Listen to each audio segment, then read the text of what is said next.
देश की सबसे चर्चित सीट वाराणसी पर कुल 41 प्रत्याशियों ने नामांकन दाखिल किया था। उसमें एक नाम कॉमेडियन श्याम रंगीला का भी था। नामांकन जो प्रक्रिया है वो पूर्ण हो चुकी है। आज जो पत्र है उसके जांच की तिथि निर्धारित है।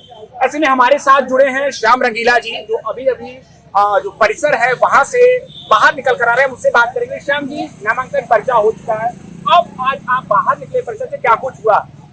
सर, मुझे यूँ लग रहा है खेल हुआ है। खेल हुआ है? खेल हुआ है। और आप मैं जो है मैन ऑफ द मैच हूँ और आप मेरा इंटरव्यू ले रहे हैं।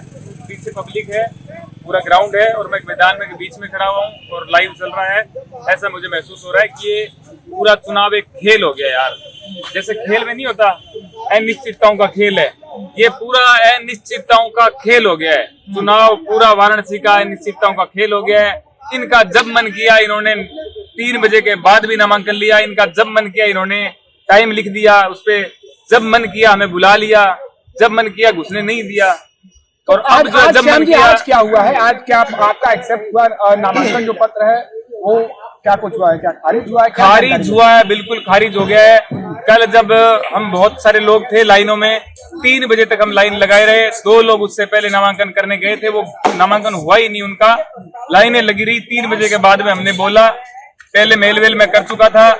3 बजे उन्होंने क्या किया कि बोला कोई नहीं आएगा, सिर्फ प्रत्याशी आएंगे, सिर्फ प्रत्याशी अंदर आएंगे। फाइल ली और सर पहले से खड़े हुए थे वहां पे। मैं जब बाहर खड़ा था उससे 2 घंटे से पहले अंदर सर थे। इनकी बारी नहीं आई, 2 घंटे तक वेट करते रहे। मैं इनको देखता रहा 1 बजे से 3 बजे तक। 3 बजे जब मैं एंटर हुआ और बाकी प्रत्याशी एंटर हुए, उसके बाद सर की बारी आई है और उसके बाद में सबका जो है नामांकन लिया गया।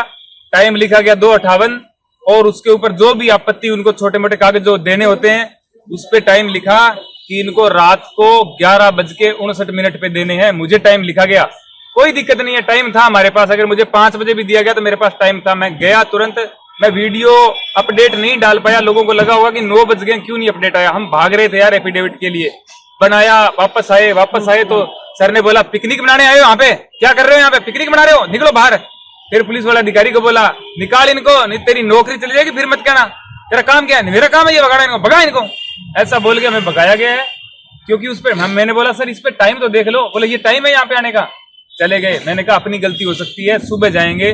मैं सुबह पहुंचा, सुबह 11 बजे से पहले कोई था नहीं। और उसके बाद में जो है टाइम चालू हो गया और जब हमारी अब बारी आई है तो 11 से 3 के बीच में हमारी बारी नहीं आई। 6 बजे के लगभग हमारी बारी आई है और उसके बाद में बारी आई तो बोला कि आपने शपथ नहीं ली थी और आपके ये डॉक्यूमेंट, ये दिक्कत है वो दिक्कत है। और किसी ने जाकर के आपत्ति भी लगाई है कि ये तो पूरे काम फर्जी है इसके यहाँ पे। अरे मैंने फर्जी काम यहाँ पे किए होते, मैं मोदी के सामने लड़ने निकला हूँ, घर से वाराणसी पहुंचा हूँ, क्या प्रस्तावक नहीं ला पाऊंगा, फर्जी लेके आऊंगा? क्या हर चीज फर्जी होगी? यानी शपथ पत्र न होने की वजह से शपथ पत्र नहीं, वो दिलाते हैं वहां पे जब मैंने जमा करवाया है, जैसे मोदी जी जमा करवा रहे थे उनको दिलाई थी और हम 26 लोगों को भी दिलानी थी, उन्होंने नहीं दिलाई। ये भाई साहब आपके सामने है। इन्होंने, मैंने नहीं कहा था, मैं झूठ नहीं बोलूंगा, मैंने नहीं कहा था वोट के लिए, क्योंकि मेरा पहला चुनाव है, मेरे को जानकारी नहीं है। मैंने दिए, मेरे को 4 रसीदें मिली, मैं आ गया। इनको पता था, इन्होंने 3 बार बोला है सर मेरे को, 3 बार एसडीएम को और 3 बार डीएम को। मैंने दोनों को बोला कि मेरे को शपथ करवाइए। वो एक कान से सुन रहे थे, दूसरे से निकाल रहे थे।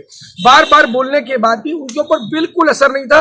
उनको मालूम था कि इनको अगर मारना है तो कहाँ पे मारना है, किस तरीके से इनका नामांकन रोका जाना है। कोई पेंडेंसी नहीं थी। जैसे श्याम भाई ने बोला कि सुबह पेपर लेके आ गए, मैं सुबह 8 बजे यहाँ पर पेपर लेके आ गया था। यानी शपथ न लेने की वजह से ये स्थितियां हुई हैं। अच्छा, क्या उद्देश्य था वाराणसी की लोकसभा सीट पर लड़ने का? श्याम भाई, क्या उद्देश्य? यही उद्देश्य था जो हमारा पूरा हुआ और इन्होंने पूरा करवा दिया पहले ही। हमारा उद्देश्य ये था कि 1 तारीख तक पूरा जोर शोर से लगेंगे, लोगों को जगाएंगे। इन्होंने क्या किया, लोगों को 4 दिन में ही जगा दिया।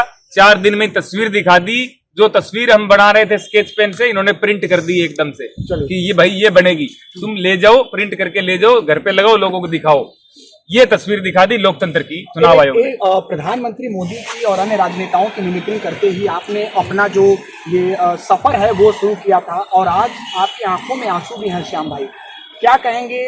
जो आप किन उम्मीदों को लेकर आए थे और उम्मीदें आपकी पूरा नहीं हुई, क्या कहेंगे? बहुत सारी उम्मीदों से मैं आया था। मुझे ये तो पूरी उम्मीद थी ये तो मैंने सोचा ही नहीं था कि मेरे साथ ये होगा, नामांकन रद्द हो जाएगा सब चीज होने के बाद भी। ये तो मैंने सोचा ही नहीं था, और जो मैंने सोचा था वो चीज हुई नहीं। मुझे लगा नामांकन हो ही जाएगा और उसके बाद में लड़ेंगे, ये चीज मैं सोच करके आया था।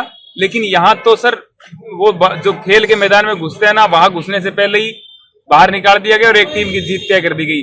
तो क्या ये मोदी जी की जीत है? कुछ अंदाज में, उनके अंदाज में आप अपनी बातों को अंदाज बिल्कुल खत्म हो गया है सर, बिल्कुल हाथ जोड़ना चाहूंगा।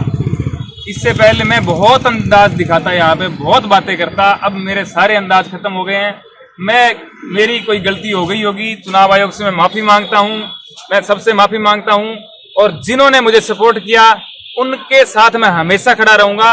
और जैसे मैं आज लड़ा हूँ, मेरा जब भी मेरा दिल करेगा ना, आज तो अब यूं लग रहा है कि यार वापस कॉमेडी करते हैं ना, कॉमेडी के सफर पर अब मुझे लगता है कि यार वापस कॉमेडी करते हैं ना। लेकिन मैं मेरे मन को जानता हूँ, मैं खुद को जानता हूँ, मैं 2 दिन 3 दिन रह सकता हूँ, उसके बाद मैं फिर खड़ा होऊंगा और फिर लड़ूंगा और फिर लोगों का सपोर्ट तो मिलेगा। राजनीति में आने का कोई इरादा नहीं है, कोई मन नहीं? आज से आप क्यों मैं 3 दिन बता रहा हूँ सर, 3 दिन हो सकते हैं, मैं 3 दिन मेरे गुस्सा बहुत ज्यादा रहे, मैं कह रहा हूँ 2 महीने रहे, 3 महीने रहे, मेरे को पता है कि मैं फिर आऊंगा। मैं वो कॉमेडी नहीं कर सकता हूँ जो और लोग करते हैं, चुप रह करके कोई चीजों के बारे में आवाज ना उठा करके, वो मैं नहीं कर सकता हूँ। मैं फिर आऊंगा, कोई दिक्कत नहीं है किसी और मोदी से लड़ने। चलिए एक अंतिम सवाल, काशी आप आए, 10 मई को यहाँ पर आए, काशी और आप राजस्थान के मूल रहने वाले हैं, कैसे देखा आपका यहाँ पर सफर क्या रहा? हालांकि आप यहाँ पर मूलतः नामांकन दाखिल करने के लिए आए थे, लेकिन आप काशी को कैसे देखा? मैंने गंगा मैया में डुबकी ना लगाने की कसम खाई थी कि जब तक मेरा नामांकन नहीं होगा, एक्सेप्ट नहीं होगा, मैं डुबकी नहीं लगाऊंगा। अब मेरे मन में रोना भी आ रहा है कि यार माँ से क्या नाराजगी यार। तो जाएंगे गंगा जी में डुबकी लगाने? मैं सोचूंगा इस बारे में, मुझे लग रहा है माँ से क्या नाराजगी, लेकिन मन ये भी कर रहा है कि नहीं यार चलते हैं बनारस। मुझे मतलब थोड़ा सा मेरा रहना यहाँ पे यूं लग रहा है कि यार ये लोग जब इतना कुछ कर सकते हैं तो पता नहीं क्या क्या होगा। दूसरी चीज, ये मोदी जी कहते हैं ना कि मेरे को माँ गंगा ने गोद लिया है, कहने से कुछ नहीं होता, कहने से कुछ नहीं आप होता। बहुत भावुक हो गए श्याम भाई, और आपको आपके सफर के लिए शुभकामनाएं। लेकिन निश्चित तौर पर ये एक सूचना आ रही है, खबर आ रही है कि वाराणसी से श्याम रंगीला कॉमेडियन का जो पर्चा है वो खारिज हो चुका है, जिसकी जानकारी उन्होंने स्वयं दी है।